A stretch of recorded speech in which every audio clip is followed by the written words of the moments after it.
Hai, salam sejahtera, salam hormat. Okey, hari ini sekarang pukul 7 suku petang. Okey. Jadi sambung menelaah buku ataupun dalam bahasa ringkasnya, seringkas-ringkasnya jom baca buku. Okey, jom baca buku. Okey. Okey, kita sambung daripada video semalam. Tengok muka surat 141. Okey. Alright, transport network, jaringan pengangkutan. Jadi jaringan pengangkutan ni dia ada 3 elemen utama. Itu dia punya network lah, menghubungkan jaringan daripada mana ke mana.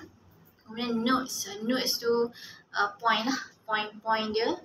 Kemudian kita bercakap pasal demand lah, demand yang membentuk jaringan.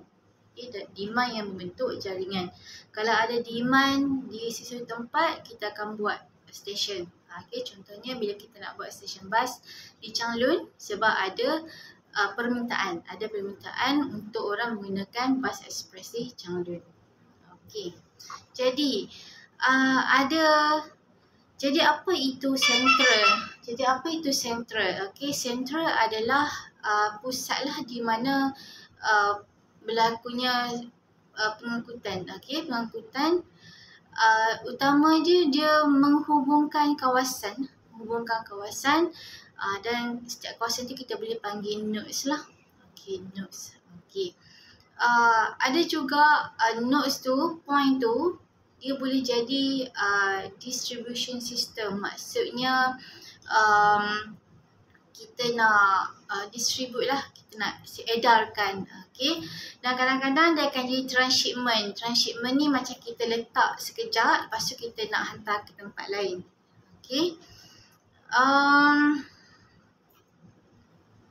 Jadi secara basicnya, asasnya untuk kita buat central ada 3.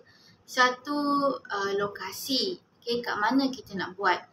Jadi kita kena cari kawasan yang berpotensi, ada demand, ada permintaan. Sama ada permintaan untuk barangan ataupun permintaan untuk pergerakan. Kemudian kawasan tu pula mestilah bersesuaian dengan kita nak buat terminal tu. Kita nak buat stesen tu. Contohnya mestilah tanah pamah, bebas daripada kawasan yang berbahaya seperti gunung berapi, bebas daripada kawasan perang dan sebagainya. Kemudian complementarily ni maksudnya kita saling melengkapkanlah di antara satu sama lain. Jadi contohnya kita buat satu stesen di tempat yang ada banyak orang. Ada banyak orang. Jadi sesuailah untuk orang tu bergerak. Tak pun di tempat yang banyak barang yang dihasilkan. Contohnya kawasan padi. Jadi kita buat satu gudang. Kemudian kita buat jalan yang elok. Untuk lori datang ambil padi. Jadi dia mesti ada beberapa perkara yang menyebabkan tempat itu sesuai untuk jadi satu stesen. Complementarily. Kemudian yang ketiga adalah skill. Skill ni maksudnya besar mana. Jadi kita tengok, kalau nak tengok pada jumlah populasi, di Klang berapa orang, di KL berapa orang, di Putrajaya berapa orang. Kita compare, tengok antara ketiga-tiga, keempat bandar tu, tengok bandar mana yang lebih banyak orang. Jadi kita buatlah stesen kat situ. Contohnya TBS. Sebelum ni Pudu. Tapi Pudu saya rasa tak ada sekarang. Kita ubah ke TBS. Kenapa kita ubah? Sebab populasi yang semakin berubah. Ataupun mungkin faktor komplementari tadi. Sebab kat situ kita ada kereta api. Kita ada KLIA Express yang bergerak ke KLIA. Jadi itu antara 3 benda utamalah. Kalau tengok pasal network design pula, ada banyak teori lah. Teori-teori yang mencatatkan jenis-jenis network yang kita boleh buat. Jenis-jenis jaringan yang kita boleh buat. seperti abstraction level, relative regression dan sebagainya. Kemudian yang tengok muka surat 142 ni, ini adalah network design lah. Maksudnya design itu kita design sendiri sebenarnya. Kerajaan yang tentukan sendiri macam mana kita nak bentuk kita punya jaringan transportation tu. Okay, bergantung pada lokasi negara dan sebagainya. Okay, kita chill seminit. Inhale. Okay, kita ke muka surat 143. Transport system. Okay, kita nak bercakap pasal distance vehicles, kilometers of travel. Okay, maksudnya setiap satu kenderaan tu dah jauh mana dia bergerak. Okay, jadi macam mana kita nak tahu? Contohnya kita beli kereta baru. Kosong kan dekat odometer depan tu, kita masuk, duduk. Tengok dekat steering belakang tu ada tulis berapa kilometer. Ada setengah kereta tengah-tengah dah ada 10 kilometer. Tanyalah balik 6% tu kenapa bukan kosong. Mungkin dia kata dia bawa kereta tu daripada showroom lain ke tempat kita. Okay. Jadi katakanlah kita beli kereta second hand, kita tengok kat odometer tu lah berapa jauh dah kereta tu pergi. Jadi selalunya bila kita beli kereta yang tak jauh sangat pergi, dia lebih mahal lah. Kita jangan kata kereta yang baru beli tu mesti tak jalan jauh. Kadang-kadang kereta yang lama beli pun tak jalan jauh. Okay. Alright. Jadi Rajah di 143 mengatakan ni semakin meningkat number of vehicles, semakin meningkat jumlah kenderaan yang ada di dalam sesuatu kawasan tu. Jadi VKT, jarak yang sesuatu kenderaan tu lalu akan menjadi berkurang. Itu teorinya.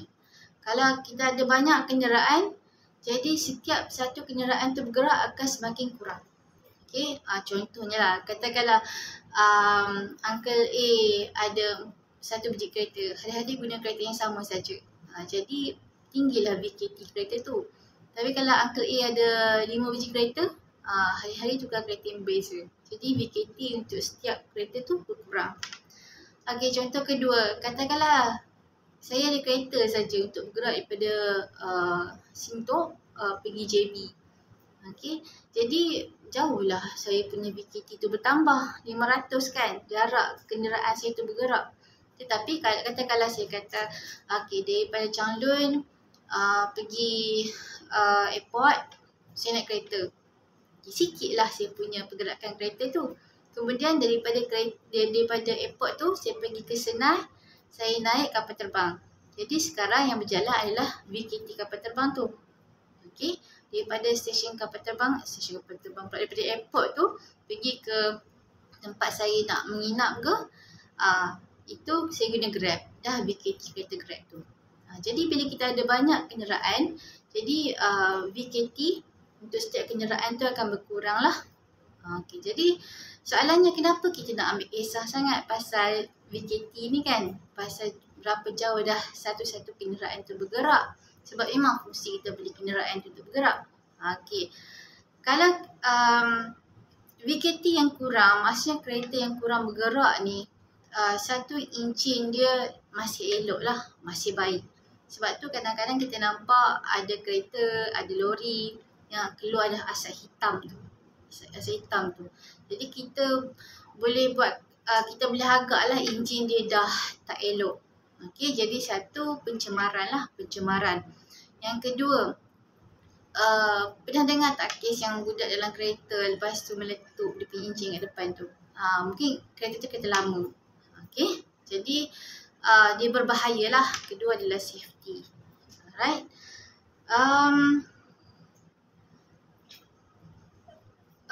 Ada nanti dalam bab-bab seterusnya kita akan tengok macam mana vehicle disposal. Maksudnya macam mana kita melupuskan kenderaan.